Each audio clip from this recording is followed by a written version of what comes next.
해선 안 된다고 했습니다. 민주당 의원들은 이 발언을 비판하며 또다시 사퇴를 요구했습니다. 심가은 기자가 보도합니다.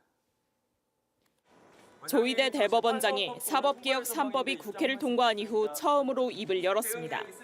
출근길에 기자들과 만나 세상에 완벽한 제도는 없고 개선해 나가야 하는 점에 대해선 동의한다며 다만 갑작스러운 대변혁이 국민에게 도움이 될지 해가 될지 마지막까지 한 번 더 심사숙고해주길 간곡히 부탁한다고 말했습니다. 그러면서 우리 제도를 근거 없이 폄훼하거나 개별 재판을 두고 법관을 악마화하는 건 바람직하지 않다고 했습니다. 사실상 공개적으로 반대 입장을 밝힌 겁니다. 사법개혁 3법은 민주당 주도로 지난주 국회 문턱을 넘었습니다. 의도적으로 법을 잘못 적용한 판사나 검사 등을 처벌하는 법 왜곡죄 신설과 대법원 확정 판결에 대해 헌법 소원을 제기할 수 있는 재판 소원제 도입, 대법관을 14명에서 26명까지 늘리는 대법관 증원이 핵심입니다. 사법부에선 법 왜곡죄가 시행되면 상급심에서 판단이 뒤집힐 경우 수사 주체와 법관을 모두 고소하는 혼란이 초래될 수 있다는 등의 우려가 나왔지만 민주당은 사법 신뢰 하락이 개혁의 이유라고 강조했습니다. 사법개혁이 사법부 독립의 길임에도 불구하고 반대로 거꾸로 지금 하고 있는 거예요. 이 모든 사법 불신의 원흉, 책임자는 조희대 대법원장입니다. 이런 가운데 조 대법원장이 직접 입장을 밝히자 민주당 일각에선 사퇴 요구와 함께 탄핵을 추진해야 한다는 주장까지 나왔습니다. 조 대법원장은 이번 발언이 대통령의 거부권 행사를 요청하는 의미인지 묻는 기자들 질문엔 즉답하지 않았습니다. JTBC 심가은입니다. 이진관 재판관으로부터 감치를 선고받은 권우현 변호사에 대해 사실상 감치 집행이 어려워졌습니다. 집행 기한이 내일까지인데 김용현 전 장관 측인 권 변호사가 의뢰인 재판에서 자취를 감췄기 때문입니다. 재판장에게 해보자는 거냐고 말해서 추가 감치 선고까지 받은 거였는데 이렇게 법원 제재를 무력화한 겁니다. 김지윤 기자가 보도합니다. 신문 진행하도록 하겠습니다. 김용현 전 국방부 장관의 변호인인 권우현 이하상 변호사는 지난해 11월 감치 명령을 받았습니다. 한덕수 전 국무총리 재판에서 자리 문제로 논란을 빚다 퇴정 명령을 받았지만 계속 소란을 피웠기 때문입니다. 지금 하시면 감시합니다. 나가십시오. 말씀하시면 감시합니다. 자, 감시합니다. 두 변호사는 감치 15일을 선고받았는데 권우현 변호사는 감치 재판에서까지 재판부의 모욕적 발언을 해 감치 5일을 추가로 선고받았습니다. 네, 권모라는 자는 재판부를 향해서 해보자는 거냐, 공수처에서 봅시다, 이렇게 진술을 했습니다. 하지만 서울구치소가 인적 사항이 확인되지 않는다며 수용을 거부하면서 두 사람은 풀려났고 이진관 재판장은 직접 법정에 나타나 이하상 변호사의 감치를 다시 집행했습니다. 당시 법정에 없어 감치를 피한 권우현 변호사는 이후 한 달 동안 김용현 전 장관 재판에서 자취를 감췄습니다. 법원은 이후 권 변호사의 소재 파악에 어려움을 겪은 것으로 파악됐습니다. 감치는 선고일로부터 3개월 안에 집행하게 되어 있어 내일이 집행 가능한 마지막 날입니다. 이제 원어브 되면 싫다. 나 혼자 불러달라는 얘기구나. 있었네요. 왜 나를 사법개혁으로 불러? 그러니까. 있었네, 맞죠? 아니 기회를 뭐 공평하게 주지 않으셨다 이런 평가보다는 저한테도 기회를 달라 이 정도. 야, 멘트가 바로 나오시네. 쉽지가 않습니다. 네. 네. 자, 그리고 범 여건에서 지금 조희대 대법원장 거취에 대한 이야기가 이제는 나오기 시작했습니다. 저는 이게 너무너무 반가워요. 그런데 그런 와중에 조희대 탄핵 이야기도 나오고 있어요. 근데 대법원장 저는 한 1000번이라도 탄핵해야 된다고 생각합니다만 대법원장이기 때문에 이게 정무적으로 굉장히 예민한 이슈야. 맞습니다. 그렇지 않습니까? 네. 근데 이런 상황 속에서 예민하긴 뭐가 예민해. 탄핵해야지 네. 하면서 국회의원 가운데 본인 주체로 조희대 탄핵 공청회를 열고 있는 분이 있어요. 그래요? 그냥 좌우면하지 않습니다. 야 뭐가 예민해? 잘못한 거 있으면 그냥 잘못을 물으면 되지. 그렇지. 그 자리에 없어야 되는 사람은 그냥 탄핵시키면 되지. 최혁진 꽃불소 박수 보겠습니다. 네. 반갑습니다. 반갑습니다. 저도 뭔가 오늘 스타일이 좀 예뻐 보이진 않나요? 그거는 전혀 모르겠습니다. 아, 글쎄요? 네. 좀 더 왜 박주민 의원님만 예쁘다고 얘기하고 저에 대해서는 또 약간 예? 뿔이 날카로운 느낌. 평상시 안 이쁘다 이쁘면 그런데 평상시 이쁘시니까. 예. 역시 제가 서울 시민이면 딱 찍어드릴 텐데.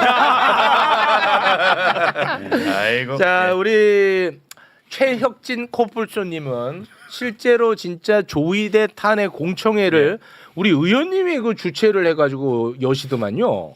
제가 혼자니까 제일 부담이 없죠. 와, 저는 뭐 당 대표이자 뭐 정책위 의장이자 뭐 원내 대표이자 와. 모든 걸 다 하고 있기 때문에 예. 저는 그냥 제가 결정하는 거. 그냥 가시는 거군요. 예.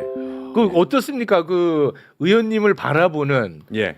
다른 의원님들은 굉장히 걱정스럽게 바라보는 분들이 많이 있습니다. 조금 걱정스럽게 바라보는군요. 왜냐하면 그렇죠. 대법원장 탄핵이기 예. 때문에. 그러나 그렇죠. 이제 뭐 민주당에서 나서기는 나는 쉽지 않을 수 있다고 봐요. 그렇기 예. 때문에 우리 의원님 같은 분들이 이게 물밑에서 여론을 이렇게 싹 공청회 같은 거를 통해서 형성해 갈 수 있는 거 아닐까요? 예. 뭐 이름을 밝힐 수 없는 많은 민주당 의원님들이 굉장히 저를 뒤에서 부추기시면서 결정적인 순간에는 나는 그런 바 없다. 제가 혼자 다니는 거다. 이런 얘기들을 하고 계시죠. 예. 이름을 밝힐 수 없는. 매불쇼에 자주 나오시는 분들도 있습니다. 대충 그러면 열성적인 곤란한 표정 지으시는데 별로 곤란할 건 없어요. 그래요? 누군지 모르겠지만 그분들 고맙네요. 저는. 예. 제가 뭐 단순해가지고 시키면 또 시키는 대로 합니다. 좋습니다. 여기 이름 써놓으신 거 아니에요? 아니구나. 그 국회에서 사법개혁안 3가지 통과시켰잖아요. 그렇죠. 이게 사실 엄청난 쾌거거든요. 맞습니다. 근데 엄청난 쾌거에 비해서는 쾌거처럼 지금 안 받아들여지는 것 같아서 네. 나는 국회의원도 아닌데 좀 속상합니다. 네. 이 진짜 엄청난 쾌거잖아요. 사실 법원을 개혁한다는 얘기는 사실 거의 30년 된 얘기거든요. 네. 근데 그동안 매번 막혀왔고 그런데 이제 그 내용 중에 일부긴 합니다. 전부 다는 아니고 뭐 대법관 증언이라든지 일부가 이제 통과된 건데 굉장히 힘들고 어려운 과정을 거친 거죠. 그렇습니다. 대단한 일을 대단하다고 한 평가받아야 겁니다. 됩니다. 네, 이거는 진짜 뭐 민주당 그리고 범여권 우리 의원님들 진짜 칭찬받아 마땅하다는 생각이 들고요. 이런 와중에 사법개혁에 대해서 조의대는 오늘도 또 반발하고 나섰어. 그러니까 얘는 내라는 잘 참아. 개혁은 못 참아. 그 한 대목만 좀 소개를 해주시겠습니까? 이렇게 얘기를 합니다. 사법개혁 관련해서 갑작스런 개혁과 변혁이 과연 국민에게 도움이 되는지 심사숙고해 주시길 간곡히 부탁드립니다. 우리 제도를 근거 없이 폄훼하거나 개별 재판을 두고 법관들을 악마화하거나 하는 방식은 바람직하지 않다는 점을 국민들께서 심사숙고해 주시길 부탁드린다. 그리고 뭐 다른 것도 보면은 그 여론조사 지금 사법부 신뢰도 낮다는 게 있었잖아요. 그거 뭐 그거를 이야기를 하면서 사법개혁을 하는 이유가 국민 신뢰도가 낮다라고 하는데 세계 여러 나라에서 한국 사법부 배우려고 하고 교류할 걸 요청하고 있다. 우리 사법제도 근거 없이 폄훼하거나 법관들의 개별 재판을 악마화하면 안 된다. 이런 발언까지도 하고 있어요. 그러니까 지금 사법부를 비판하는 사람들을 그냥 무지성인 사람들로 폄하를 하고 있어요. 항상 이런 얘기하면서 굉장히 얍삽한 거죠. 이게 이제 아주 웃기는 게 지금 광장에서 조이대 대법원장 탄핵하자라고 외치는 사람들 있잖아요. 네. 그 사람들한테 가서 물어보세요. 우리나라 판사 한 3,000명 되는데 판사 3,000명을 다 비난하는 사람이 누가 있어요? 이름도 모르는데. 그렇습니다. 욕하는 거는 조이대를 욕하는 거예요. 맞습니다. 근데 지금 뭐라고 떠드는 거냐면 근거 없는 사법부 법관을 폄훼하지 마라. 자기를 욕하는 걸 3,000명 전체를 욕하는 것처럼 쫙 분무기를 뿌려가지고 사법부를 선동하고 국민들한테는 이상한 메시지를 뿌리고 있는 거죠. 굉장히 비열하고 아주 얍삽한 그 논리입니다. 저도 오늘 한마디 하나 할까요? 지난번처럼 심하진 않아요. 심하게. 심하게 해요. 제가 사실은 그 재판에서 공소기각 판결 받았잖아요. 네네. 나는 법 왜곡죄가 있었으면은 이 수사한 검사들 고소했을 거예요. 아. 왜냐면 두 가지인데 하나는 뭐였냐면 네네네. 이번에 법 왜곡죄 중에 이게 있어요. 법령 해석을 의도적으로 잘못하는 의도적으로. 경우. 예. 그다음에 위법 수집 증거 두 개 있거든요. 네. 제 사건에도 모두 해당이 돼요. 아. 첫 번째 뭐였냐면 저를 수사한 기본적으로 대검에서 뭐였냐면 대검 예규에 증거 공통인 경우에는 수사할 수 있다고 본인들이 만들어 놓은 거예요. 근데 우리가 대법원이나 아니면 헌재에서는 대검 여기는 니네 내부 규정이고 이거는 법규적 효력이 없어. 이게 확립된 판례거든요. 아무리 얘기해도 통하지가 않아. 뭐 자기들은 아니래. 자기들은 그냥 그걸 근거로 할 수 있대요. 이거 분명하게 법령 해석 잘못한 거거든요. 100%. 저는 만약에 법 왜곡죄 있었으면 이거는 뭐 수사까지 갈 수 있다고 보고 네. 두 번째는 뭐였냐면 위법 수집 증거. 제 사건에도 어떤 게 있었냐면 김용의 다른 변호인이 그 10년치 핸드폰에서 10년치 카톡을 다 그 사건 끝났는데도 그거 보관하고 있다가 어디에 찾았는지 거기에 내 사건 관련 얘기가 하나 나와요. 원래는 자기 사건에서 그 전자기록이나 이 카톡이나 이런 것들은 사건 끝나면 폐기해야 되거든요. 아, 네네. 보관하고 있다가 아. 그거를 나랑은 직접 관계 없는 사건인데 네. 그 사건에 딱 한 줄을 뽑아냈는데 그 어디서 갖고 왔냐 나중에 내가 했더니 네. 진짜 핸드폰 카톡 10년치를 다 냈더라고. 오. 이건 100% 위법 수집 증거거든요. 근데 사실은 이게 법 왜곡죄가 있었으면은 이것도 수사감이에요. 그렇지. 네, 그렇죠. 근데 이제 법이 너무 늦었어요. 그래서 조금 더 빨리 했으면은 저도 좀 해볼 텐데 못하게 아쉬워요. 네. 민주당 비판했습니다.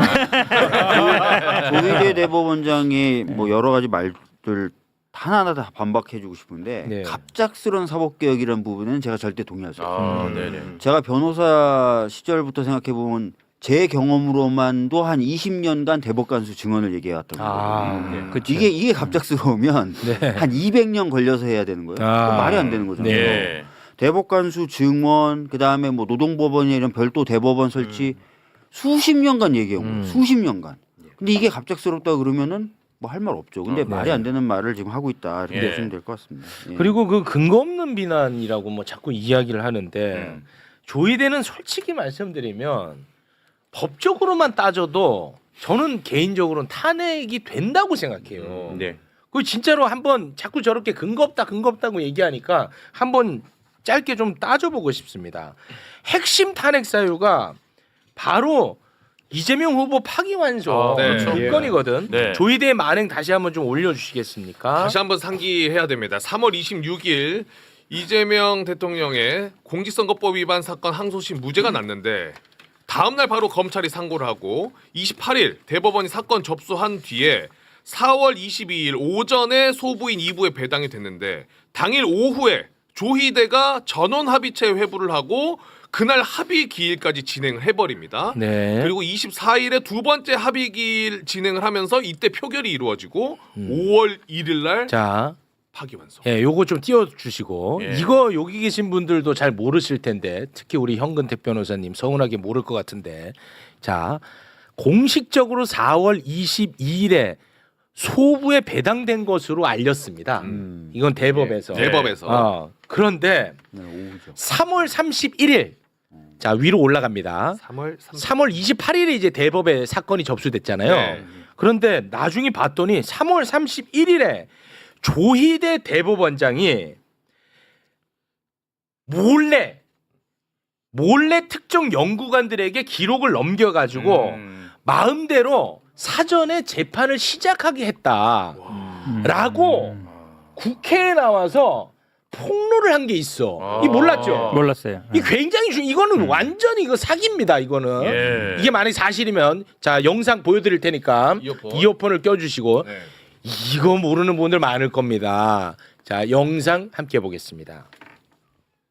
이 사건은 이제 처음부터 전원 합의로 진행하기로 뭔가가 이게 서로 협의가 이루어지거나 결정이 되어 있었기 때문에 3월 31일인 월요일 날 바로 기록이 형사 공동조로 올라간 것으로 확인이 됩니다. 인수인계부에 쓰여져 있기는 4월 22일에 이미 기록은 올라가 있다고 쓰여져 있었는데 재판사무국에서 확인해 보니까 3월 31일에 이미 연구원실에 올렸다.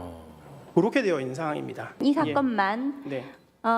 접수되고 나서 전원 합의체로 하기로 협의했다 이런 표현을 하셨어요. 그러니까 누가 협의를 했고 누가 결정을 했습니까? 전원 합의를 한 데 있어서는 내규 자체 대법원장님 의견을 들어서 하게 돼 있기 때문에 그렇게 진행한 것으로 보이고요.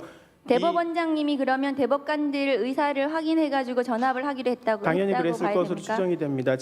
이거 처음 그러니까 전원 합의체로 갈 것은 이미 사전에 조희대가 결정을 해놓고 예. 쇼를 한 거예요. 그리고 거짓말로 알린 거야. 이거 심각하지 않아요? 심각하고요. 지난번에 서영교 의원이 그때 대법원 우리가 국감 갔을 때요. 네. 그때 대법관 중에 한 사람이 얘기했거든요. 아니 이거 어떻게 보냐 그랬더니 아니 진즉에 조희대 대법관이 전원 합의체로 갈 테니까 미리부터 문서를 보라고 이야기를 했어요. 라고 이야기했습니다. 와. 예. 야, 그러면은 28일 날 접수되고 31일 날 그렇게 결정하고 우리한테는 22일 날 이 소부에 배당했다고 했는데 그 사이에는 이미 다 보고 있었던 거네요. 그러니까 이제는 좀 이해가 되는 거야. 어떻게 소부에 배당하자마자 그럼 배당이 되면 그때 이제 처음 기록을 볼 텐데 판사들이 맞아요. 어떻게 보자마자 전원합의체 회부하냐고 우리가 계속 이야기를 했잖아. 맞아요. 이제는 이해가 되는 거예요. 이게 심각하지 않나요? 그러니까 사실은 저 방금 보여주신 저 일정표대로 네. 오전에 소부에 배당하고 오후에 전원합의체 회부에도 예, 이상하다고 하는 판인데 맞습니다. 그게 아니라 이미 전원합의체 갈 걸 다 정하고 기록을 다 보고 있으라 그러고 네. 이건 절차 위반이죠. 이거 위반입니다. 이거는 심각한 법 위반이에요. 저는 지금 최욱 앵커님이 엄청난 일을 해주고 계신데요. 네. 조희대 탄핵의 이 분위기가 안 올라오는 이유는 딱 이게 있어요. 뭐예요? 이게 법꾸라지들 이 변호사분들인데 죄송합니다. 아, 네. 이분들은 제외야. 조희대와 조희대 키즈. 이 인간들이 네네. 국민들이 알아듣기 어려운 용어를 쓰죠. 맞아. 전원 합의체, 소부, 맞아. 파기 환송 막 이런 얘기를 하니까 이게 범죄인지 뭔지 잘 안 와닿잖아요. 맞아요. 그렇죠. 쇼하고 있네, 사기치고 있네, 딱 얘기하니까 확 와닿잖아요. 네, 그렇게 느껴진다는 겁니다. 네. 느껴진다는 거예요. 사기처럼 느껴진다. 예, 저도 느껴진다. 예. 그래서 한마디로 이게 얘기하면 얘기하세요. 경제 관료들이 서민들한테 안 좋은 정책할 때 얘네들이 뭐 쓰냐면 전문 용어 많이 써요. 외국 용어 많이 쓰고. 그럼 사람들이 말을 못해. 말 잘못하면 무식하다고 티날까봐. 얘네가 똑같은 짓을 하고 있어요. 네. 어려운 법률 용어 쓰면서 마사지 하는 거예요. 마사지 이런 표현 방송에 들었으면 안 되네. 최근에 이상한 판결하는 판사들 보니까 사자성어를 많이 쓰더라고요. 맞아요. 그것도 잘 못 듣던 사자성어를 쓰더라고요. 맞아요. 네. 변호사 밥값 해야 되니까 한마디 하면 원래 소부라는 건 이제 대법관 4사명으로 구성되는데 4명이 협의 이 기록을 다 보고 검토해서 의견이 일치하면 그냥 소부대 판단을 하고 의견이 일치 안 되면 전합체로 넘겨요. 맞아요. 예, 그렇기 때문에 그게 법원 조직법에 들어가 이 있는 법에 내용이야. 있어요. 그럼 22일 날 4명이 이미 모여가지고 이거 다 기록 보고 의견을 모아봐야 돼. 그 4명이 의견이 갈린 거야. 네. 그러면 전합을 가는 거거든요. 네. 그러니까 하루 만에 이게 되지 않잖아요. 이게 몇만 그렇죠. 페이지짜리인데. 불가능하죠. 그러니까 네. 사실은 제가 아까 말씀처럼 이미 이제 전합으로 가기로 정했다는 게 말이 안 되는 거예요. 소부에서 얘기를 한 다음에 가야 되니까. 그렇습니다. 의견이 합치되면 그대로 가는 거고 소부에서. 네. 소부라는 건 이제 4명으로 된 거고 전합체는 이제 전부 모여서 하는 거기 때문에 기본적으로 말이 안 되죠. 그렇습니다. 네. 방금 말씀하신 것처럼 이거는 법원 조직법을 위반한 사례야. 그러니까 법 위반이 있는 거야. 법원 조직법 그 제7조 잠깐만 보고 갈까요? 자, 법원조직법 제7조. 이렇게 보면은 이게 말이 어려워가지고 분노가 잘 안 끌어올려서 웬만하면 안 하려고 했는데 현근택 변호사가 얘기하니까 잠깐 짚고 갑니다. 대법원의 심판권은 대법관 전원의 3분의 2 이상의 합의체에서 행사하며 대법원장이 재판장이 된다. 다만 대법관 3명 이상으로 구성된 부에서 먼저 사건을 심리하여 소부. 의견이 일치한 경우에 한정하여 다음 각 호의 경우를 제외하고 그 부에서 재판할 수 있다. 그렇지. 그러니까 소부가 우선이라는 거야. 근데 얘네들은 미리 정해놓은 거야. 전원 합의체를. 맞습니다. 아까 그 폭로가 사실이라면 그냥 솔직히 이 하나만으로도 탄핵입니다. 탄핵. 솔직히 말씀드리면.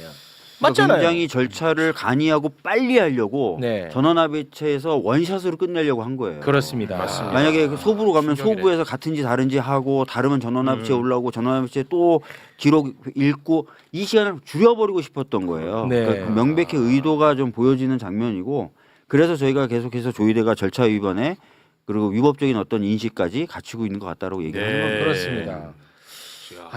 이거 바로 이거 탄핵을 시켜야 되는데 이게 대법원장이라고 하는 특수성 때문에. 그리고 지금 현재 그 노태학 대법관. 이거 심각해요. 오늘 퇴임식입니다. 오늘 퇴임식. 이미 했는지는 잘 모르겠습니다만 오늘이 퇴임식이야. 이미 떠나. 떠났어. 네. 그러면 한참 전에 후임을 정해야 될 거 아닙니까? 실제로 이 대법관을 한 명 뽑으려면 추천위원회에서 추천을 해요. 네. 맞아요. 그러면 그 중에 대법원장이 한 명을 픽해서 대통령한테 제청을 합니다. 네. 그럼 대통령이 임명하는 이 시스템이야. 근데 추천위원회에서 이미 한참 전에 무려 한 달 전에 4명을 조이대한테 올렸어. 네. 4명 사진 좀 올려주시겠습니까? 수원고법의 김민기 판사, 서울고법의 박순영 판사, 대구지법의 손봉기 부장판사, 서울고법의 윤성식 부장판사를 이미 한 달 전에 추천위원회에서 조이대한테 추천을 했습니다. 근데 조이대 이 사람은 아직도 제청을 안 하고 있어. 이거 어떡할 거예요? 그러니까 본인 마음에 드는 사람이 대법관이 될 것 같지 않으니까 제청을 안 하는 거예요. 이건 그렇게밖에 볼 수가 없습니다. 지가 대통령이에요? 그러니까요. 본인은 그냥 제청만 하면 돼요. 예. 추천위원회에서 올라온 사람 중에 그 중에 제일 괜찮은 사람 2사람을 뽑아가지고 대통령께 보내면 되는 거예요. 네. 근데 그걸 아예 내가 마음에 드는 사람이 없다 또는 내가 마음에 드는 사람을 대통령이 픽을 안 할 것 같다 그런 이유 등으로 지연시키고 있는 걸 보여줘요. 지금 뭐. 제가 사기꾼이라는 의심, 의혹 얘기하는 이유가 여기 있다니까요. 자기 입으로 뭐라 그랬어요? 모든 판사는 법률과 양심에 따라 재판한다며요. 네. 그리고 어제 언론에도 얘기했어요. 법관들은 모두 다 열심히 하고 있다. 4명 다 똑같잖아요. 법률과 양심에 따라 아무나 올리면 되지. 네. 못 올리는 이유는 박주민 의원님의 의견이 딱 맞는 거예요. 저 못 믿겠는 거지. 뭐가 들어와서 지들이 잘못한 거를 딱 보고 말할까 봐. 자기 퀴즈가 아니니까. 그러고 앉아 있는 거예요. 그래서 사기꾼이라는 의심. 의혹. 저는 진짜 볼 때마다 시원시원한데. 아이 복잡하게 생각할 필요가 없어요. 민주당 입당은 어려워 보입니다. 그 우리 대통령님에 대한 파기환송심에서도 소수 의견으로 그걸 썼죠. 대법관 중에 일부가 네. 충분히 논의할 시간이 없었다. 그걸 썼어요. 그렇습니다. 그러니까 대부분의 대법관들이 대법원장의 말에 따라 쫙 끌려왔지만 그래도 몇 명 양심 있는 사람들은 충분히 논의 못했다. 이렇게 빨리 하면 안 된다라는 걸 판결문에 남겼거든요. 네. 근데 이번에 이제 추가로 들어간 대법관 중에 또 그런 대법관이 있다면 자기 마음대로 이제 안 되는 거예요. 안 되겠죠. 그러니까 그런 게 지금 마음에 안 드는 겁니다. 지금. 아니 그럼 이건 정치인이죠. 정치인이죠. 그쵸. 그럼 이거 기억나십니까? 한덕수가 헌재 재판관 임명 안 하고 버텼죠. 그러니까. 그거하고 뭐가 달라요? 네. 지금 헌법에 어떤 의무를 안 하는 부작위에 대해서 불이익 주는 조항이나 이런 게 없다 보니까 자신의 권한을 행사 안 하는데 사실 그게 권한이 아니라 의무거든요. 그렇습니다. 헌재 재판관 임명하라는 게 권한만이 아니라 의무예요. 네. 이것도 제청을 해야 될 권한이기도 하지만 의무예요. 의무죠. 이걸 안 하는 거예요. 헌법상 의무를 방기하는 거예요. 자, 이걸 안 함으로 인해서 대한민국 행정부 수반의 임명권에 도전하는 겁니다. 뿐만 아니라 그렇죠. 공정한 재판을 받을 수 있다는 국민의 재판받을 권리를 권리도 침해하는 침해하는 거예요. 그것도 헌법에 명시돼 그것도 있잖아요. 헌법에 명시되어 있는 거예요. 예. 이따위 짓을 하면서 자기는 아무런 잘못이 없다. 그렇습니다. 자기는 헌법 다 지킨다. 이렇게 얘기하는 게 어디 있어요? 이게 이재명 대통령 들어서 첫 대법관 임명이에요. 그래서 굉장히 중요해요. 앞으로도 이제 임명할 분이 많잖아요. 예. 계속 이제 이런 문제가 생길 수 있는 거예요. 그래서 우리 법사위원 계시니까 이게 처음 중요합니다. 처음이 맞습니다. 꼭 대법원장 불러주는지. 지금 상권 분립은 상권 분립은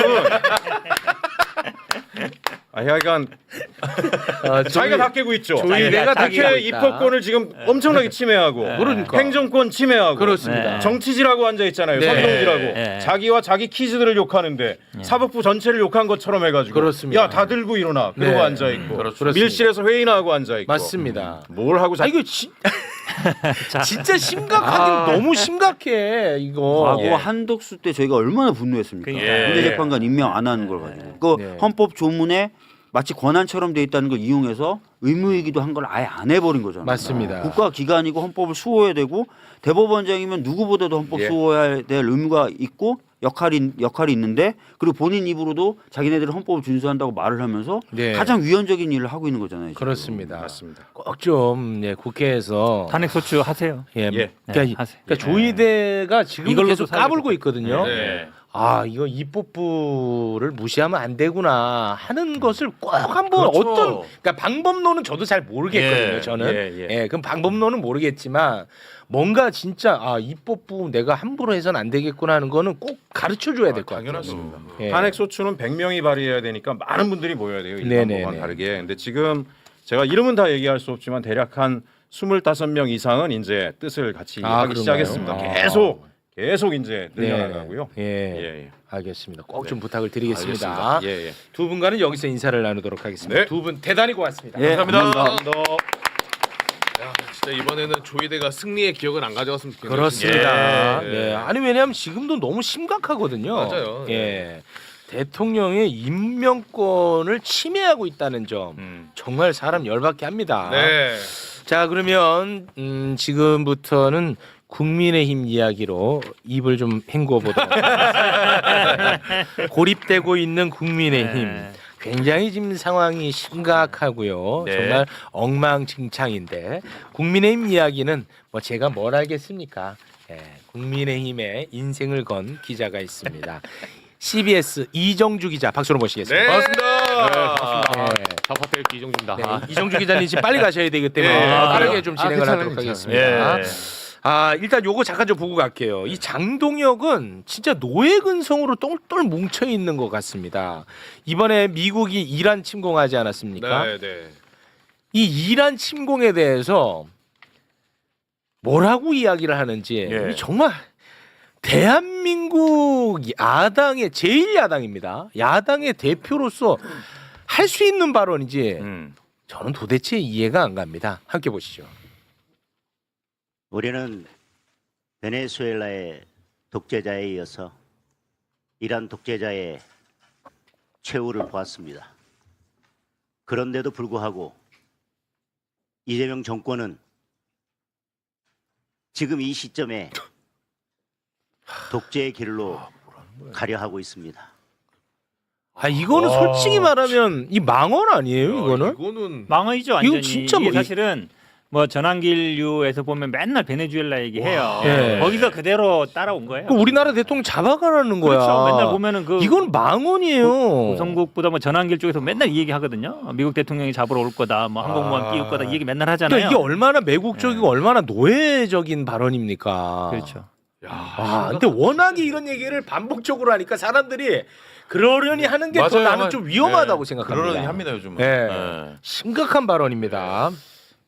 자, 그런데 국민의힘 지지율이 폭락하고 장동혁의 리더십이 흔들거리는 모양새입니다. 네. 이거는 아주 꿀맛입니다. 장동혁과 한 배를 탔던 사람들이 윤석열과 이제는 절연을 해야 되지 않겠냐고 한마디씩 거들고 있습니다. 태세 전환. 네, 태세 전환을 하고 있어요. 네. 소개해 주시죠. 자, 김재원 최고. 정말 장동혁 편이었는데 윤어게인이죠. 네. 라디오 출연해서 전륜이 선거에 임하는 현실적인 방향이다. 야, 이거는 충격입니다. 자, 이렇게 얘기를 했고요. 또 신동욱 최고위원은 윤어게인 당으로 갈 것인지 장동혁 대표가 이거는 이제 결정을 해야 된다라고 이야기를 했습니다.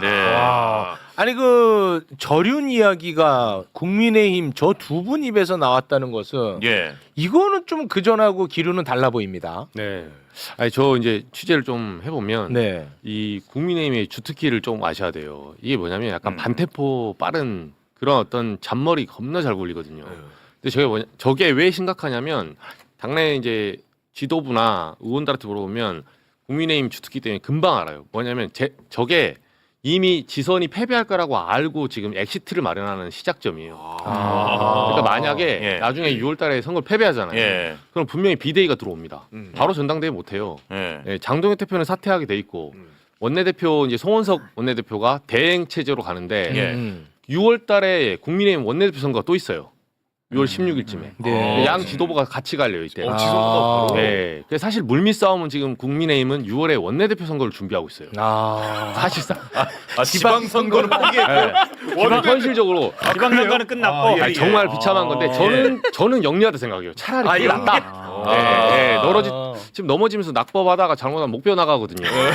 팔다리 정도 내주고 그 다음을 이제 스텝을 가는 건데 이게 그 국민의힘 정치에 얕은 수로 보면 굉장히 영리한 거고 이러니까 당이 망하는 거예요, 사실은. 지금 있는 이 배를 어떻게든 살려보려고 노력하지 않고 네. 아 이게 이미 구멍나서 끝났구나. 그럼 나는 저 두 발언을 어떻게 해석하냐면 의원들이 아 그럼 나중에 신동욱이나 김재원 최고위원 할 말이 있어요. 나는 이렇게 말했다. 내가 뭐라 했냐. 아 내가 뭐라고 했냐. 네. 나중에 전패한 다음에 막 참패한 다음에 책임론이 제일 세거든요. 사실. 책임론이 무서워. 네, 너 때문에 지지 않았냐. 맞아. 이랬을 때 나는 저렇게 얘기했다. 내가 저른하라 그랬잖아. 그렇죠. 그렇죠. 근데 그 타이밍이 진짜 중요해요. 그냥 남들 저륜할 때 하면 의미가 없습니다. 네. 지금이 딱 좋아요. 지금이. 네. 장동혁 대표는 약간 관성이 남아서 지금 직진하고 있고 이 상황에서 저 발언이 돋보이잖아요. 그리고 그 전에 둘은 윤호겐을 지지했었잖아요. 그랬었죠. 그렇잖아요. 네. 그러니까 이게 약간 양심적인 것 같고 네, 템포가 좀 빨라야 돼, 살짝. 그래서 김재원 최고는 아까 소개해드린 그 워딩도 있고 그 라디오에서 진행자가 저륜으로 이거 태세 전환 필요하다는 거냐라고 물어보니까 그게 필요한 상황이라는 거는 이미 오래 전부터였다. 이렇게. 근데 왜 이제 얘기해? 당 안에서 진짜 심각해 보면 사실 부동산 제가 한번 말씀드렸잖아요. 지금 국민의힘은 노리는 게 딱 하나예요. 전월세 대란. 왔으면 좋겠다. 전월세 대란이 와야 된다. 그거 한 방이에요, 사실. 야. 네, 그 미국이 아까 항공모함 말하듯이 큰 거 온다. 전월세 한 방. 그거 기다리고 있거든요. 전월세 대란이 일어나면 이제 2월 달에 계속 그걸로 했던 게 2월이 이사철이에요. 그렇죠. 3월 달에 아이들 입학하잖아요. 근데 1차 고비에서 지금 난이 안 일어났어요. 그래서 굉장히 실망한 표정 역력합니다. 왜 전월세 대란이 안 일어나지? 왜 학교를 안 옮기지? 왜 이렇게 안정적이지? 네. 왜 이재명 대통령이 말이 먹히지? 와 기다리고 있다는 거 자체가 너무 매국적이다. 네. 진짜. 뒤집을 수 있는 카드가 그거 하나밖에 없어요, 사실상. 네, 근데 전월세 대란이 일어나려면 지금 요게 사람들이 좀 더 그 수치로 북적북적 해야 되고 특히나 서울에서 그게 많이 있어줘야 돼요. 네네네. 근데 그거를 노리고 있다가 근데 장동혁 대표가 6채를 안 팔고 지금 버티고 있잖아요. 네. 그러니까 아래에서 지금 부글부글한 게 장난이 아니더라고요. 그래요? 내부적으로도. 그거 왜냐면 제가 당 그 실제로 약간 장동혁 대표 가까운 사람들한테 물어봐도 네네. 이게 도대체 뭐 한 짓이냐 이게. 그러니까 6채를 먼저 정리를 했어야지. 대통령보다 먼저 했었어야 된다. 먼저 정리하고 성공이 들어갔어야. 예, 나 팔았다. 아니면 이제 국민의힘 쪽 보수 쪽 주장 뭐냐면 다주택자를 이 사람들은 정책적으로는 본인들이 지지하잖아요. 그렇죠, 그러니까 그렇죠. 다주택이 문제라고 안 보잖아요. 그렇죠. 민주당 문제라고 보니까 그럴 수 있는 거고. 맞습니다. 일관성상 봤으면. 맞습니다. 그러면 그때 그 한두 잔인가 그분 제주에 가서 맞습니다. 대통령 팔면 팔게요. 그런 얘기를 왜 하냐 이거예요. 그렇지. 어차피 일관성이 있으려면 맞아. 다 주택자가 문제가 아니잖아요. 맞아. 그 논리를 맞춰서 얘기를 맞아. 한다. 차라리. 맞아. 아니면 받아치려면 먼저 팔든가. 나도 그걸 보면서 이 사람의 억지의 정합성이 없는 거야. 맞네. 왜 다주택자를 자꾸 악마화냐고 하면서 대통령 팔면 나도 팔게. 이건 안 맞거든. 그렇죠. 근데 이게 오히려 발목을 딱 잡아버렸어. 그렇죠. 본인은 국민의힘 물어보면 그 이재명 대통령 안 팔 줄 알았대요. 그 사람은 띄엄띄엄하게 본 거지. 그래서 놀랬구나. 거기서 다 꼬였어. 그래서 자기들 생각인지 알고 설마 집안채 팔겠냐. 대통령 자리보다 집이 더 중요한데. 근데 이번엔 사람 잘못 만난 거죠. 진짜 팔아버렸어. 잘못 만난 거죠. 잘못 만났습니다. 깜짝 놀랐어요. 제가 뭐야 저 사람은 진짜 자기보다 대통령이 더 중요한가 보다. 우리는 의원보다 우리가 더 중요한데. 그렇지. 깜짝 놀란 거야. 부동산 내놓은 데가 제가 아시는 분이에요. 대통령이 내놓으신 데가. 중계 없어. 큰 뉴스입니다 이거. 왜냐면 거기가 그 양지마을 단지 안에 있는 부동산이에요. 오래전부터 이재명 대통령하고 되게 가까우신 분이에요. 근데 이미 거기가 근데 그 허가구역이라서 실제로 허가를 받은 다음에 계약을 해야 돼요. 그러니까 이미 어느 정도 이제 정해져 있어요. 가계약한 건 아니고 가계약 되려면 가계약금 주고 해야 되잖아요. 얼마에 살지 누구한테 팔지는 거의 정해졌어요. 근데 이제 30억 미친네 해요. 금액은 내가 얘기 못 하는데. 근데 정해졌어요. 근데 이제 허가 받고 팔기로 한 건데 오랫동안 그 단지 안에서 부동산을 해오신 분이라 뭐 그 이재명 대통령이나 부인이나 뭐 그분들하고 다 아시는 분이에요. 뭐 그렇게 중요한 뭐가 나올 줄 알았는데. 그래 어쨌든 아시는 분이라고 제가 팩트잖아요. 큰 뉴스네요. 그 뉴스는 아니에요. 빨리 가야 되기 때문에 빠르게 좀 진행하겠습니다. 우리 기자님이 국민의힘은 지금 모든 체제가 지방선거에 가 있는 게 아니라 지방선거 패배에 가 있다라고 하니까 어쩔 도리 없이 한동훈에 대한 이야기를 해야겠네. 왜냐면 패배 이유를 지금 그리고 있으니까. 한동훈은 이런 와중에 대구 서문시장을 찾았어요. 또 좀 와요. 좀 행복합니다. 막 지방선거 망할 거 생각하니까 이제 이런 표정들이 이해가 가. 야, 표정 봐. 이대로 가면 망하는 거야. 뭐 행복합니다. 네. 근데 대구에 갔잖아요. 그때 지금 참고로 이제 한동훈은 지금 국민의힘 소속이 아니에요. 그렇죠. 그렇죠. 잘렸잖아요. 무소속. 우재준 최고위원, 국민의힘 최고위원이 동행을 했어요. 그러자 국민의힘 최고위원이 무소속 한동훈을 따라다닌다고 최고위원 회의에서 난리가 났답니다. 그거 소개 좀 부탁드립니다. 자, 김민수 신동욱 최고가 우재준 의원을 향해 당에서 제명 절차를 거친 사람의 행보를 지선 기간 중 우리 당 국회의원들이 쫓아다니는 것은 매우 적절하지 않은 행동이다라고 얘기를 했고, 여기 이제 장동혁 대표도 해당 행위라고 생각한다. 해당 행위. 반응이 세. 다치겠다. 이런 느낌인 것 같아요. 우재준 이제 날아갑니까? 저거는 이제 장동혁 대표가 살짝 근데 사실 장동혁 대표 쪽에서는 대구로 나오길 바라더라고요. 한동훈이? 네, 약간 이제 이쪽도 미끼를 던진 건데 저 징계를 하겠다고 이제 엄폰 노태 실제 징계는 안 하겠다는 입장이에요. 징계 착수하면 너무 키워준다.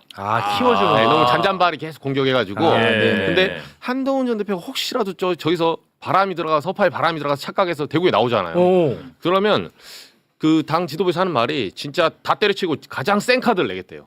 대구에? 대구에. 그러니까 대구라는 게 시장을 얘기하는 거예요? 아니요, 대구 이제 재보궐을 말하죠. 재보궐을 얘기하는 거야. 그러니까 뭐 예를 들면 주호영 의원이 나가면 수성갑이 비고 수경 의원은 달성이 비잖아요. 그 빈자리에 지금 재보궐을 붙으려고 하는 거예요. 그러니까 저 분위기를 보고 하는데 예를 들면 그 현역 의원이 이런 얘기를 했어요. 그럼 누구까지 붙일 수 있냐 했더니 장동혁 대표가 유승민 전 의원까지 붙일 수 있다. 필요하다면. 필요하다면. 네. 대구로 컴백하셔라. 배신자 매치. 누가 진짜 배신자의 끝판 배신자 토너먼트. 꼬리만 뽑아보자. 진짜 배신자는 누구인가? 그렇죠. 배신 어디까지 해봤나? 그래서 박근혜 대통령이 출격하는 순간에 배신의 정치를 끝내주십시오. 박근혜 전 만약에 박근혜 전 대통령이 그 유승민의 손을 들고 진짜 배신자 한동훈을 처단해달라. 진짜로? 이 그림 나오면 그게 끝나는 거예요. 근데 그래서 지금 공관위원장이 친박 이정현이에요. 전 의원이잖아요. 그 나름대로 다 포석이 있는 거예요. 진짜야? 네, 그래서 그거를 한동훈 전 대표도 그걸 읽고 있는지 모르겠는데 지도부에서는 저기를 좀 비워두고 나왔으면 좋겠다는 입장이에요. 그래서 단칼에 정치 생명을 끝내겠다. 완전히 끝내버리겠다. 오히려 지금 이렇게 모이를 이렇게 쑤셔서 뿌리고 있는 입장이에요. 여기 들어오라고? 진짜? 그러니까 모이를 안 주고 치려면 도망갈 거 아닙니까? 비둘기도 약간의 거리를 좀 주면서 와야지. 지금 레인지가 너무 길어요. 그럼 약간은 지금 쪼아 먹으려고 그래요? 쪼아 먹으려고 다니잖아요. 그러니까 그 당시 일단 상황으로 돌아가 보겠습니다. 2024년 5월 1일 대선을 한 달 약간 넘게 남겨놓은 상태에서 자 정치 선거법 관련해서 이재명과 관련된 항소심 무죄를 유죄 취지로 파기환송을 했습니다. 그 내용부터 먼저 설명해 주시죠. 네, 그게 이제 작년 4월 22일 날 대법원에서 사건이 이제 접수가 되어서 9일 만에 국민들께 생중계를 해가지고 이제 5월 1일 날 유죄다 파기환송이다 이렇게 이제 조희대 대법원장이 중계 방송을 했죠. 근데 여기서 이제 제일 중요한 문제로 국회에서도 지적이 된 것은 그 소송 기록이 7만여 쪽에 달하는데 7만 페이지나 되는 것을 실질적으로 심리한 것은 딱 이틀인 것 같은데 이틀 동안 어떻게 종이로 다 출력을 해가지고 7만 페이지를 12명의 대법관들한테 다 그 종이를 나눠주고 350개의 책에 해당하는 그걸 각 대법관 12명이 다 봤다는 것은 불가능하다. 또 2명은 그때 해외 출장까지 갔었다. 근데 어떻게 그걸 다 보냐? 그것을 밝혀라. 법에는 반드시 종이 기록으로 출력된 것으로 검토하고 판결을 해야 된다. 그 당시 법에는 이렇게 돼 있었다. 그런데 거기에 대해서 천대엽 전 법원행정처장은 법사위 국회에 출석해서 종이로 다 출력해서 봤다는 답변을 못하고 전자적으로 좀 봤던 것 같습니다. 종이로 보는 게 법적으로는 맞습니다. 종이로 안 보면 무효입니다라고까지는 확답을 했죠. 자, 그러면 이제 그 당시 법원행정처장이 야, 출력해서 진짜 그러면은 350건 1톤 트럭에 한 차 정도 되는 내용을 출력한 사실이 있나 없나라고 계속 물어봤는데 그래도 내용 파악할 만큼 했습니다라는 네, 식으로 네, 했고 네. 출력을 했다는 것이면 당연히 법원에 기록이 있을 거 아닙니까? 그 그렇죠. 기록까지 와보라. 복사 그걸 그러면 이렇게 했느냐라고 했는데 결국 증거를 못 냈는데 맞습니다. 이것이 불법이라고 문제 제기가 됐는데 대법원에서는 맞다 안 맞다 불법이다 합법이다 하는 거 없이 그냥 대법원에서 법과 양심에 따라 판결한 것이고 파기환송을 했다라는 입장을 계속 고수했는데 오늘 이병철 변호사께서 발견한 것은 이미 대법원에서 이런 내용과 관련해서 이것은 명백하게 불법이다라고 하면서 공소 취소한 내용이 나왔다라는 맞습니다. 것인데 맞습니다. 충격적입니다. 맞습니다. 예, 이제 2016년도 대법원 판례가 이제 있는데 그것은 이제 판결이 무효다라는 판결은 아니고 형사 사건에서 검사의 공소장이 무효다는 겁니다. 그래서 공소 제기 절차가 법률 위반이라서 공소 기각이다 이거예요. 죄가 되는데도 그 저작권 위반 사건이었는데 어떤 내용입니까? 그러니까 이 이제 범죄를 저지른 피고인이 남의 거를 많이 베낀 거예요. 뭐 그러니까 저작권 사건은 많이 베끼면 베낀 범죄 사실을 그대로 다 공소장에 옮겨 써야 되니까 이 양이 굉장히 많은 경우가 많거든요. 이제 그게 이 지금 조희대 희대의 난처럼 베끼어야 되는 게 뭐 수만 쪽에 달할 수 있죠. 그래서 그때 이제 검사가 간략하게 종이로 공소장을 쓰고 그 자세한 이제 범죄 사실은 엑셀 파일에 담아서 파일로 제출을 했다 이거예요. 그런데 대법원에 와가지고 1심, 2심은 분량이 너무 많으니까 파일로 제출하는 것도 유효하다 했는데 대법원은 아니다. 우리 형사소송법원 현재까지는 형사소송에서 전자문서 이용에 관한 법령이 아직 시행이 안 되고 있다. 그때 2016년도에. 그러니 무조건 종이로 해야 된다. 종이로 해야만 명확하게 그 공소 사실이 특정이 되고 또 피고인의 방어권이 명백히 보장이 될 수 있고 그렇게 하는 것이 제일 중요한 게 그렇게 하도록 형사소송법에 규정이 돼 있다. 종이로 하도록. 그리고 종이로 부본을 또 피고인한테도 또 주도록 돼 있고 법원에도 내고 이제 그런 것이 헌법 27조가 보장하는 국민의 법률에 따른 재판받을 기본권이다. 이 기본권 침해다. 그래서 종이로 안 한 엑셀 파일로 제출한 건 공소 제기가 없는 거나 마찬가지다. 이것은 위헌, 위법, 무효다. 이런 판결이 나왔습니다. 정확하게 얘기하면 뭐 위법 위헌이 아니라 그 자체가 일단 재판이 성립되지 않는 무효다라고 이제 지금 아니 그 사건에서는 종이로 간략하게 낸 거는 있으니까 예. 그것은 공소장으로서 효력이 있다. 그런데 나머지 엑셀 파일로 낸 거 그것은 무효니까 종이로 낸 거 한 장만 보니까 이거는 공소사실이 뭔지도 모르게 돼 있다. 그러니 공소기각을 했다. 그러면 이 내용을 지금 조희대 대법원의 적용하면 어떻게 됩니까? 네, 적용하면 똑같이 형사소송법상 대법원 대법관들은 종이로 출력한 7만 쪽의 기록을 꼼꼼히 다 검토를 해서 10대 2 그 평의를 해야 되는데 종이 기록으로 검토하지 않았다. 그래서 그 대법원 판례대로 하면 형사소송법 위반이고 서면주의 위반이다. 서면으로 해야 된다. 그리고 피고인의 방어권 보장 이런 것 때문에 엄격한 요식주의를 요식행위라고 규정하고 있다. 이렇게 대법원 판례가 쓰고 있어요. 굉장히 엄격하게 형식을 갖춰라. 종이로. 엄격한 요식행위이고 서면주의를 엄격하게 요구하고 있다. 그것이 헌법 27조에 따른 법률에 따른 법률에 재판받을 권리 기본권이다. 그러니 대법원도 종이로 7만 쪽을 다 출력해서 각 대법관 12명이 다 그것을 읽어보고 평의를 해야 되는데 안 했다 하면 평의가 헌법 위반이고 형사소송법 위반이고 무효다 이거죠. 자, 그러면 무효다라고 이렇게 얘기를 하면 이 무효에 대한 것의 판단은 누가 합니까? 좋습니다. 이제 그러면 어떻게 지금 정리를 해야 되느냐? 어쨌든 유죄 취지 파기환송 결정을 했고 그게 환송돼서 지금 서울고등법원 재판부에 내려와 있잖아요. 그 재판은 일단은 중단돼 있지만 그러면 이제 무효의 법리가 있어요. 당연 무효인 경우는 어떻게 되는 거냐? 그거는 당연 무효인 경우에는 그 행위는 그것이 대법원의 행위이든 검사의 공소 행위이든 그것은 누구든지 언제든지 어떤 방법으로든지 무효를 주장하고 판단할 수 있다라는 게 이제 당연 무효의 법리예요. 그러면 현재 항소심 재판부는 무효인 게 지금 왔으니까 사건이 대법원에서 했던 그 판결은 무효다. 그리고 내한테 온 거 파기환송돼서 온 거 이것도 무효다. 그러니 돌려줘야 되는데.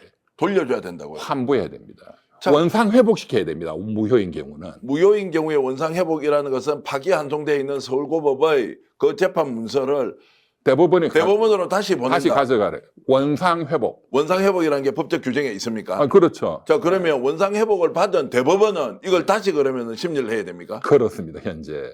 심리를 그리고 다시 여태까지는 종이 기록으로 반드시 출력해서 검토 평결해야 된다는 형사소송법상의 자기 의무를 위반했죠. 그 부작위 상태가 현재도 계속되고 있죠. 계속범입니다. 그래서 현재 있는 법으로 현재도 계속되고 있는 이 위법한 부작위 상태를 처벌하라 해서 제가 현재 법왜곡죄로 처벌을 또 법왜곡죄로도 지금 그 판결에 대해서 그렇죠. 처벌할 수도 있다. 그렇죠. 자, 그러면 대법원이 지금 여기에 대해서 본인들의 공식적 견해를 밝혀야 하지 않습니까? 네, 그 두 가지가 있겠네요. 그렇죠. 하나는 우리 7만 쪽 다 출력했다. 거기에 대한 기록을 내놓고 그렇죠. 그 복사된 용지를 뭐 촬영을 하든 어떻게 하든 그렇죠. 그래서 지금 현행법상으로 되어 있는 형사소송법상 재판 과정에서 기록물을 반드시 출력해야 한다. 오프라인으로. 그렇죠. 요 증거를 내놓거나. 그렇죠. 그것은 그 복사기에서 출력을 해야 되니까 예. 복사기 그 기계에 다 그게 기록이 남아 있죠. 혹시 바깥에서 민간에 그 복사를 뭐 맡겨가지고 했을 수도 했다 하더라도 있고. 그 기록은 인정될 것이고. 그렇죠. 지금까지 근데 국정감사 과정에서 계속 출석했던 증인들의 그 답변을 보면 그런 거 출력한 적이 없다라고 지금 되어 그렇죠. 있지만. 그리고 논점이 지금 완전히 이렇게 잘못 잡힌 게 전자 기록으로 컴퓨터 모니터로 봤다 이런 그 천대엽 처장의 진술도 있었는데 자꾸 언론은 이쪽을 주목했어요. 전자로 봤으면 로그 기록을 내놔라. 그런데 전자로 보는 거는 무효예요. 그게 중요한 게 보는 것은 아니에요. 무효라는 거죠. 예. 로그 기록을 내놔라 이런 게 필요가 없는 거야. 그거는 무효기 때문에. 그래도 로그 기록도 보고. 뭐 그것도 있으면 내놔봐라 이거. 있으면 내놓지만 왜냐하면 그걸로 봤다 하더라도 이거는 지금 아예 면책이 안 그렇죠. 된다는 거 아닙니까? 뭐 약간 참작 사유는 되겠죠. 전자기록이라도 봤다면. 그런데 전자기록은 작년 2025년 10월 10일부터 시행된 형사소송의 형사사법 절차에서 전자문서 이용에 관한 법률 및 시행령 대법원 규칙이 대법원이니까요. 대법원 규칙이 작년 10월 10일부터 시행이 됐거든요. 2025년 10월 10일부터 시행됐기 때문에 이미 5월 1일 날 판결했던 것은 전자문서로 봤다고 하더라도 그것은 무효다. 그러면 이런 요직주의가 법원 판결에서는 굉장히 중요한 굉장히 중요합니다. 그 이제 엄격한 형식을 유하는 요식 행위라는 게 대표적으로 유언 같은 거예요. 예. 유언은 엄격한 그런 기명 날인하고 변호인이 참여하고 등등 굉장히 까다롭게 되어 있습니다. 유언장이 유효하려면. 왜냐하면 전 재산이 누구한테 가느냐 이런 문제니까. 그래서 우리 이제 민법상으로도 그렇고 소송법상 굉장히 중요한 문서는 이제 엄격하게 요식행위, 형식이 필요하다. 그게 이제 서면주의다 이거죠. 자, 그러면 지금 이제 대법원에서 이 정도 자신들이 내렸던 판례까지 이제 나왔습니다. 공소기각 사유를 아까 이제 사례를 말씀을 하셨고 그렇죠. 지금 이제 이 문제 대법원에서 답변을 해야 될 거 아닙니까?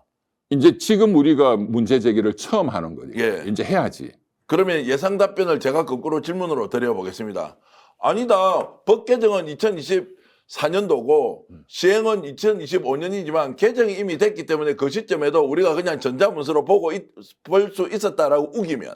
그건 아니죠. 이제 법이라는 게 이렇게 제정된 것과 어떤 준비 기간이 필요하니까 효력 발생은 2년 후에 한다, 3년 후에 한다. 그 이제 그때부터 효력이 발생하는 거거든요. 효력 발생에 대해서는 법 부칙이 정하고 있어요. 네. 부칙을 보면 준비 기간이 필요하기 때문에 대법원은 대법원 규칙으로 효력 발생 날짜를 정한다 돼 있고 전자문서 이용에 관한 대법원 규칙에 보면 작년 2025년 10월 10일부터 전자문서가 형사소송에서 유효하다라고 돼 있습니다. 자, 그러면 지금 빼박이 됐습니까? 빼박이야. 아니, 대법원에서는 그래도 핑계거리를 가지고 이거 아니야, 우리는 봤다라고 이렇게 예를 들어서 조작해서 7만 5천 쪽 출력을 했다라고 이렇게 나올 수도 있는 거 아닌가요?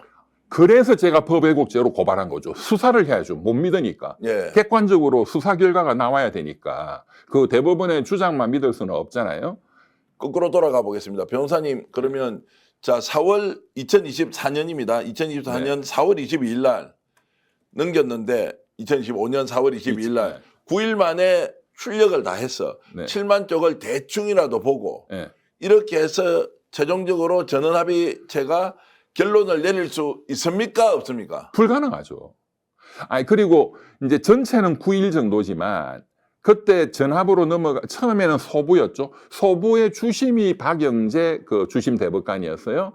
거기서 조희대 대법원장하고 협의해가지고 전합으로 넘어가고 전합에서 각 이 대법관들한테 그 기록이 이제 오고 그리고 모여서 10대 2로 이제 평의를 하고 이제 했는데 그 실질적으로 이제 기록이 넘어와 가지고 평의하는 데까지는 만 이틀이었습니다.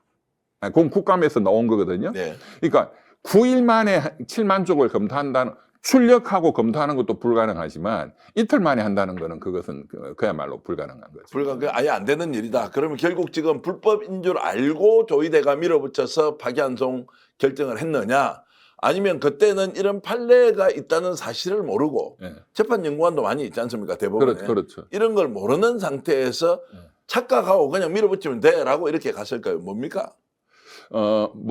그 진실은 제가 알 수 없지만, 근데 사실은 이 대법원에 그리고 이제 법원과 검찰에 이 형사소송에서 이제 종이로 계속 해왔는데 이걸 빨리 전자화하자 하는 것은 수건 사업이었어요. 왜냐하면 민사소송과 행정소송은 이미 전자로 진행한 게 오래됐거든요. 그렇기 때문에 형사도 전자로 하자 하는 게 이제 국민들 민원도 굉장히 많았고 그게 가장 중요한 사업이었기 때문에 거기에 대해서 나온 지금 소개해드린 이제 그 전자문서화 법률 시행 전에는 무조건 요식주의고 서면주의다, 공소장도 무효다 하는 대법원 판례를 몰랐을 리가 없어요. 몰랐을 리가 없다. 재판 연구관들 굉장히 똑똑합니다. 이런 거 다 알고 있습니다. 그럼에도 불구하고 그냥 그대로 밀어붙여라고 해서 강성이 의도적이죠. 그래서 법왜곡죄에 보면 의도적으로 있는 법을 적용 안 하고 했다. 특정인의 권익을 침해하기 위해서 그게 딱 법왜곡죄 구성 요건이거든요. 대법원 판례까지 있다면 이제 이 문제에 대해서 적극적으로 수사를 시작해야 될 것 해야 같은데. 됩니다. 네, 그래서 제가 고발을 했고 이제 아직은 지금 국무회의 통과가 지금 오늘 보니까 뉴스에는 국무회의에서 공소청, 중수청 제정 법안만 통과했다는 것만 제가 봤는데 어쨌든 사법개혁 3법이 이제 국회는 통과했고 정부로 넘어왔고 하여간 뭐 국무회의에서 이제 통과 및 공포되는 즉시 효력이 발생하니까 자, 이런 판례가 있음에도 불구하고 대법원에서 저렇게 무리하게 이재명 대통령, 이재명 후보를 죽이기 위해서 했다라고 하면 이거는 법왜곡죄 아니고 예를 들어서 직권남용이나 직무유기 뭐 이런 것도 처벌할 수 없습니까? 그 처벌이 되죠. 현행범으로 지금 뭐 적극적으로 수사를 하고 그게 아니면 상설특검이라도 이제 만들어서 대법원 스스로 만들어 놓은 판례까지 나왔는데 이것을 깡그리 무시했다. 이걸 어떻게 그냥 넘어갈 수 있습니까? 그래서 작년 5월 1일 그 이후에 뭐 전 국민이 분노해가지고 그것도 유죄 파기환송 때릴 거다 하는 거는 제 혼자 예측했어요. 대한민국에서 여기 나온 분들 다 무죄라고 그랬어. 뭐 다 그렇게 생각했죠. 저도 그게 또 상식에 맞으니까. 그런데 어쨌든 그리고 바로 여러 시민단체가 고발을 했더라고요. 그것은 이제 그 형법상 직무유기죄 및 직권남용죄로 그 공수처에 고발했던데 고위공무원이니까 고위공무원 수사처에 고발했던데 그것도 공수처가 또 수사도 안 하고 있어요. 아, 왜 그렇죠?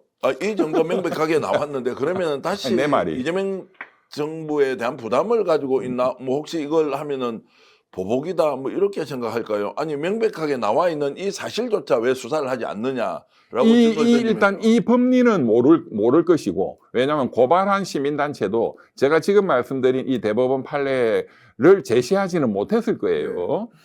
그리고 공수처도 뭐 당연히 모를 거고, 그리고 더 중요한 건 그간에 검사 판사들이 자기들끼리 그냥 끼리끼리 봐줬거든요. 공수처장 오동훈이 판사 출신이잖아요. 거기 저기 공수처 부장 검사들 다 그 특수부나 이 윤석열이 밑에 검사했던 사람들이잖아요. 네. 그 사람들 뻔한 거거든요. 자기들끼리 그냥 또 대법관들 그냥 봐주는 거예요. 안 해버려 그냥.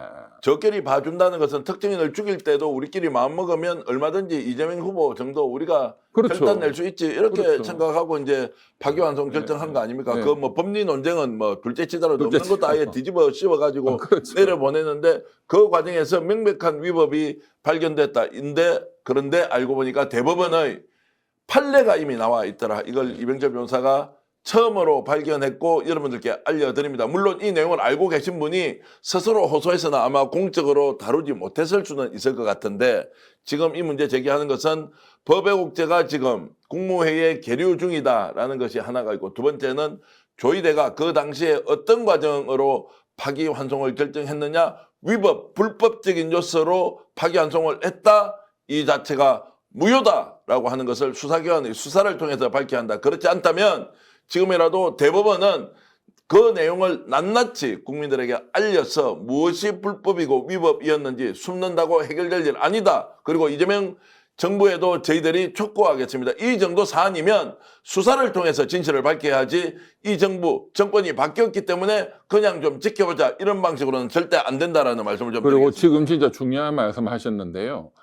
제가 비공식적이지만 이제 제가 공식적으로 이렇게 말씀 못 드리겠는데 대법원에 제가 복수의 그 관계자한테 확인을 했어요. 재판연구관 그리고 대법관. 예. 그분들이 이 내용을 아는 거니까 서면주의 이 2016년도 판례, 대법원 판례를 아느냐? 당연히 안다. 그거는 기본이다. 조희대가 초대형 사고를 쳤는데 이병철 변호사가 잡아냈습니다. 잡아냈다는 것은 따져보자는 것이고 잡았기 때문에 끝장내자가 아니라 대한민국 법치의 기준과 원칙 하에서 이 문제 어떻게 다뤄야 할지 이제 본격적인 게임이 그래서 예. 천대엽 법원행정처장이 작년 그 국감 때도 나오고 등등 해서 막 쩔쩔매면서 답변을 제대로 못했잖아요. 종이로 보는 게 맞습니다. 그것이 법적으로 유효한 것이다. 전자로 보는 것은 안 된다라는 답변은 일단 했거든요. 예, 그렇지만 종이로 이렇게 다 했다 이렇게 얼버무렸어요. 얼렁뚱땅. 그래서 출력 기록을 달라. 그게 남아있을 거 아니냐. 7만 5천 조. 그 짧은 시간에 어디서 출력했나. 라는 질문에는 뭐 본 것으로 뭐 대충 알고는 있는데 뭐가 어떻게 됐는지 그런데 보세요. 얼버무리였습니다. 그런데 보세요. 이번에 새로 이제 그 1월 달에 임명된 박영재 신임 법원행정처장. 네. 이 법사위 와가지고 그 몇 주 전에 또 의원들이 막 이 문제를 또 추궁을 했어요. 답변을 땀을 뻘뻘 흘리면서 답변이 천대엽 처장이 말한 거에 10분의 1도 못했어요. 그냥 우물쭈물 필요한 정도는 했습니다 이렇게. 왜 그랬을까요? 땀을 뻘뻘 흘리고 그 박영재 대법관 그 법원행정처장은 정말 프로 중에 프로거든요. 그 또 저도 잘 아는 그 후배예요. 그런데 그렇게 땀을 흘리고 쩔쩔매는 걸 저 처음 봤어. 놀래가지고 저 친구가 저분이 왜 저러지? 저는 제 추측은 이제 제 주관적인 판단이지만 이 문제를 너무나 잘 알고 있기 때문에 또 본인이 주심이었고 작년 그 사건에 그리고 법외국제라는 것이 지금 이제 통과될 수도 있다 하는 위험성도 알고 있고 그러면 딱 여기에 해당하니까 그렇게 땀을 흘리지 않았느냐 이렇게 봅니다. 제가 이렇게 결론 내겠습니다. 조희대의 오판, 대법원장의 오판과 그리고 정치 개입 특정인을 죽이겠다고 하는 것이 어떻게 본인 뜻대로 하늘을 가리면서 진실을 덮을 수 있겠습니까? 그도 사람인지라 지가 잘못한 거 이제 드러나는 거 아니겠습니까? 그런데도 조희대 주변에 애워싸고 있는 대법관들이 집단적으로 나서서 그 잘못을 덮어준다고요? 그렇게 한번 해보십시오. 대한민국 국민주권 국가에서 그게 가능한지 가능하지 않는지. 예전에 레거시 미디어가 정말로 누구 말 맞다나 장악이 돼 있을 때는 이런 말을 못 들을 수도 있겠지만 지금은 그렇지 않습니다. 유튜브를 통해서 여러분들께 진실을 알려드리고 그들도 결국 대한민국의 헌법과 법률 아래에서 움직일 수밖에 없다라고 생각하면 오늘 이병철 변호사의 문제 제기가 이제 시작입니다. 수사기관 수사하십시오. 이재명 정부 수사기관에 수사하라고 할 의무가 있습니다. 국민들이 그렇게 요구하는 것은 바로 국민의 권리다. 이런 말씀 드리면서 그리고 민주당은 법사위에서 지금 법원 행정처장 사표는 냈지만 수리 안 됐으니까 박영재 행정처장 불러가지고 이 문제, 이 대법원 판례를 제시하면서 더 추궁을 해야 됩니다. 알겠습니다. 이제 그런 과정을 저희들은 지켜보겠습니다. 언론에서 할 수 있는 것은 여러분들과 함께 문제 제기를 하는 것이고 이것을 다시 법적 절차에 따라서 처리하는 것은 수사기관과 또 사법부의 최종적인 판단이 있어야 하기 때문에 그것까지는 그들의 몫으로 남겨놓겠습니다. 오늘 이병철 변호사님과 함께 긴급 편성, 저희들은 단독 보도라고 이렇게 이름 붙였는데 시청자 여러분들과 함께 했습니다. 인사드리면서 방송 모두 마치겠습니다. 여러분 안녕히 계십시오. 감사합니다. 유기농 밀가루로